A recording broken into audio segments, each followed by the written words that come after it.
Well, hello there, you're watching the press preview, a first look at what is on the front pages. Coming up then, we'll see what's making the headlines with Christopher Hope, Chief Political Correspondent at the Daily Telegraph, and Allison Morris, columnist at the Irish News. Great to see both of you. So let's see what's on the front pages then, as ever.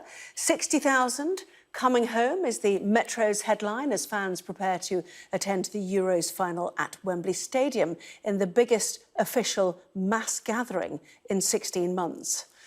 The Daily Mail front page features news that fully vaccinated Britons may be able to enjoy quarantine-free holidays from as early as July the 19th. The Daily Mirror also leads with that story, adding that unvaccinated children may be allowed to travel. The Eye reports that scientists are more optimistic that the link between COVID infections and serious disease is weakening. The Telegraph leading with Michael Gove's comments that Boris Johnson will not grant a new Scottish independence referendum before the next election. Ministers are pushing ahead with plans to sell publicly owned broadcaster Channel 4 as part of a controversial shake-up. That's in The Guardian. Financial Times reporting that more than 5 million people have become millionaires despite the pandemic, while the number of those worth at least $50 million increased by almost a quarter. The Yorkshire Post's headline, North plunged into debt by virus as the region faces what it calls an avalanche of debt accrued during the pandemic. Well, no doubt we're waiting for a couple of papers. Most of them seem to be in, didn't they? Normally a bit later when there's football. So tonight then, joined by Christopher Hope, Chief Political Correspondent at the Daily Telegraph, and Allison Morris, columnist at the Irish News. Great to see both of you. You know, commiseration to Scotland, but England did it, I guess, Christopher. Yeah, yes, and just by the skin of their teeth. I mean, 2 goals in 3 games. We still got the 7 points we need to go through. The question is, what's round the corner? It's like we're just charging off with this, we've escaped the group stage and we're charging into the lion's den, facing maybe Germany or France or Portugal. I think. I mean, it's going to be quite a difficult time next time. Yeah, absolutely. Any of those sound quite daunting, don't they?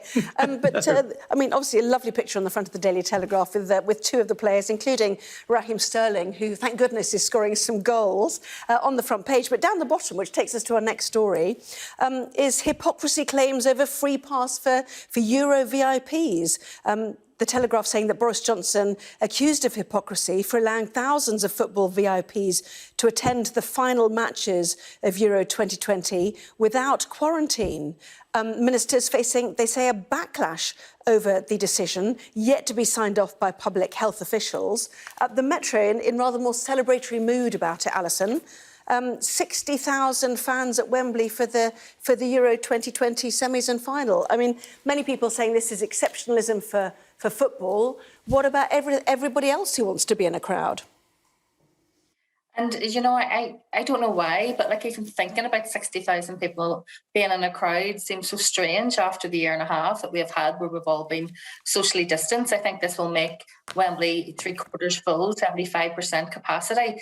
And I suppose that the questions will be, you know, how is this going to be managed? They've been having those sort of test outdoor events, you know, huge concerts and things that have happened in Liverpool, but they've been done with very careful testing and checkups afterwards, and people are tested going in and tested a few days later. Obviously, that's not going to be possible with a crowd of that size. And also, what are the travel arrangements going to be? We already know that there's a controversy over Boris Johnson allowing some of the VIPs to skip quarantine. I think that's probably why the government's looking at new plans to sort of open up travel to try and sort of curb off that, you know, accusations of hypocrisy or elitism.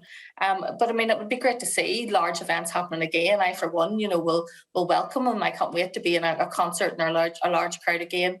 You just hope that, you know, it is safe, and hopefully the vaccine is the game changer here, and it's not going to see a spike in cases. Yeah, I mean, there was a threat, wasn't there, that the game could be played in Hungary, or the Italian Prime Minister wanted the final there. The problem is, for some people watching this, is the government can declare anything a pilot in order to get the people through the door, effectively, and yet many parents can't go and see their kid in a sports day, entirely on a school playing field. All theatre fans can't go to the theatre. So once you start allowing some groups of people to have rights and others not, people feel aggrieved, which will come on to our next story in a moment. But what's your feeling on this, Christopher? Well, it's politics, isn't it? I mean, essentially, Boris Johnson knows that you win football games, as that will rub off on the politicians at the top of the country. It happened before to Wilson in the 60s, when in the '66 World Cup final. There's no question that Boris Johnson knows if you can get Wembley nearly full, that will trigger this feeling of relief, an outpouring of support and for the English players. He knows that football is always going to work for politicians. I totally get how frustrated parents will be facing what should be a normal run into the end of term with sports days and other events. But the problem is that when you're looking at football, it is a national sport. It's a shared thing. I'm not sure how many watch the game tonight on ITV, but 20 million watched the England-Scotland game on ITV on Saturday. So, it does reach so many people, and we need a lift at any point. It'll be brilliant to see Wembley three-quarters full. Fantastic. Yeah, it was on Friday, wasn't it? Was it that memorable for you? You can't remember what day Friday. it was. But that takes us, doesn't it, Alison, to our next story, which is in the Daily Mail, which is at what point do you say, if you're double jabbed, you can do something when not everybody is double jabbed? Travel has been one of the main areas for this. What is the Daily Mail telling us about when travel might be allowed? Well, they're saying that ministers are looking at lifting the quarantine for anyone who does have a double jab by mid-July. And, it's one of the things, I suppose, that we talk about most now is when we'll be allowed to travel again. Once I read this story, I actually put a couple of lines from it into my group chat with the rest of my friends, and they're like, get on and get your flights booked. We're going to be allowed to travel. People are dying to get away on holiday. I have friends who live abroad and I haven't seen them, and one of them had a baby and I miss her very much, and I can't wait to be able to go and see her without quarantine. I think that when we were told if we all got vaccinated and did the right thing, well, then things would open up quicker and we would be allowed to get back to normal as quickly as possible. I'm not sure what things are like currently at the minute in England, but in Northern Ireland, we have no patients in ICU whatsoever. The only COVID patients in hospitals are in single figures. And despite the fact that we have this new variant, the cases have stayed reasonably quite low and continue to drop. And that shows maybe that the vaccine is effective against this. And if it is, well, then I'm sure that there could be an arrangement made where people, if you have both your jabs and you're then not, liable to be susceptible to any other variants, that you should be allowed to travel. Because, remember, travel is about more than just those big, multinational travel companies. It's about all the people who work in airports and the baggage handlers and people who work in restaurants and airports and all sorts of other things. There's so many jobs and livelihoods that depend so much on travel resuming again. Go on, Christopher. Well, I'm not so sure. I really want to feel the upbeat feeling about this headline, Blueprint for Holiday Liftoff. I just wonder what the impact might be. I mean, if it does result in a ticking up of cases in other parts of the country as people come back from being overseas, will that shut down pubs locally? Will that end livelihoods in pubs, restaurants, bars, hotels that are just trying to claw their way back into having some form of livelihood? And so my worry is that can't people just take a bit of a breather, maybe not go on holiday this year unless you really have to? Obviously, maybe people who are ill, getting married, funerals overseas, they are the vital things, but maybe hold off on having a holiday until we get past the concern about this virus, because you never know how the politicians are going to react to more concern from the scientists and medical experts. So my concern is, great, but if the cases do tick up, please, government, don't just shut down the country in this country. I don't think it should be a free-for-all. I mean, I'm not saying there should be a travel free-for-all. Clearly, there should be restrictions at airports and ports, and that should include testing, and I think it should still include quarantine from very high risk areas. But the rest of Europe are ploughing along with their vaccination programme. Yeah. There are cases down as well. As I said, my friend is in the Valencia region. They have almost no cases at all. And if we can come to a mutual arrangement with those countries, then I can't see why we can't get travel. And ask people to have a test when they come home at the airport. We have advanced the technology that these tests are almost instant now. There's no reason that can't take place. I mean, the problem is we're the one with the Delta variant, aren't we? The place you're more likely to get coronavirus is queuing at an airport while struggling border force staff try to check all your paperwork. Belgium has now put the UK on what they call the very worrying list. So if you travel back to Belgium, you've got to quarantine, having been in the UK. We're the danger people now. Yeah. Well, I would say I would hope that government doesn't overreact to a slight uptick in cases. It's great if you're double vaccinated. Why can't you go overseas?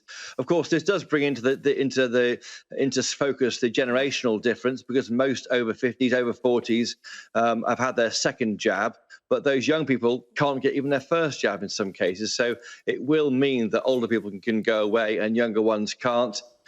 Yet again, it feels like the young people are having a hard time in this COVID crisis. Yes, and Nicola Sturgeon giving her best estimate on when all adults in Scotland might expect to receive both vaccinations, which was Sunday, September the 12th. So that is a date to hang on to, at least for Scotland, presumably roughly the same here too. Very quick look, if you don't mind, at the FT and the contrast with the Yorkshire Post. FT, more than 5 million people become millionaires despite the pandemic. Yorkshire Post, North plunged into debt by the virus. Alison, just quickly on that, if you don't mind. Yeah, sorry. I mean, these stories, I think it shows that the difference that we have in the fact that we weren't all in the same boat during this pandemic, that there are people who have got very wealthy from this, and there are people who have been reduced to almost ruin by this virus. You know, anyone who was involved in those huge, delivery companies and providing PPE and medical supplies and all those businesses that served during the pandemic, those multimillionaires have got richer. The gap between rich and poor is even greater. And then we look at other areas where people had no savings, they were furloughed and already on a low wage and reduced to living on 80% of that. And those people have suffered very badly. Okay. It's created a very unequal society. Yep, OK. Apologies, we couldn't talk about that more. Maybe we will in the next part of our programme. Plenty more still to come, including, has the government ruled out a new Scottish referendum before the next election?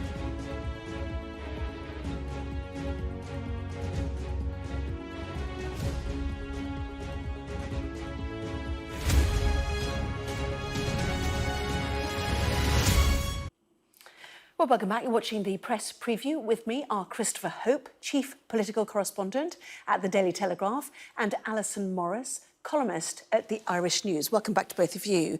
Now, this isn't a no, but a not yet. Is that the right reading of this story? I'm just checking if it's from you. No, you didn't write it. Just checking in the Daily, in your paper. It's my colleague Ben Riley-Smith, our political editor. It's a really good story, this. Don't forget, Scotland is the issue of the union, and how to hold that together is one of the sleeping time bombs under this administration, this Tory administration, because Boris Johnson is not popular north of the border. Now, Nicola Sturgeon has said she wants to have a referendum by October 2023, and an interview with the Telegraph overnight. Michael Gove, who's he's the main guy trying to hold the union together in the Cabinet Office, the Chancellor of the Duchy of Lancaster. He is saying no Indy Ref 2 until after the next election, which is expected to be May 2024 at the moment, although it could be any date really, because they're about to amend when you can have an election. But we expect it in May 2024, so it just will put more pressure on this difficult relationship between London and Edinburgh. Yes, absolutely. And just very quickly, just reflecting on what's happening in Northern Ireland, clearly another DUP leader, a bit of an implosion for the DUP, the threat that they may not be the largest party. What does that mean for the union there as well? I mean, it's all starting to get like Mr. Gove's got a lot on his plate if he's trying to keep the union together. Yes. And this is the centenary year of the union. Today was the centenary, the 100-year anniversary of the opening of the first Northern Ireland Parliament. And yet, unionism is in complete and utter flux at the moment. The DUP is in meltdown. And we constantly keep a close eye on what's happening in Scotland, because, the general feeling is if one part of the union goes, the rest will unravel eventually. And there is a growing push to have a border poll in Northern Ireland as well. And that will be strengthened if an Indy referendum is granted again. You'll find an increase in the calls for a border poll in Northern Ireland.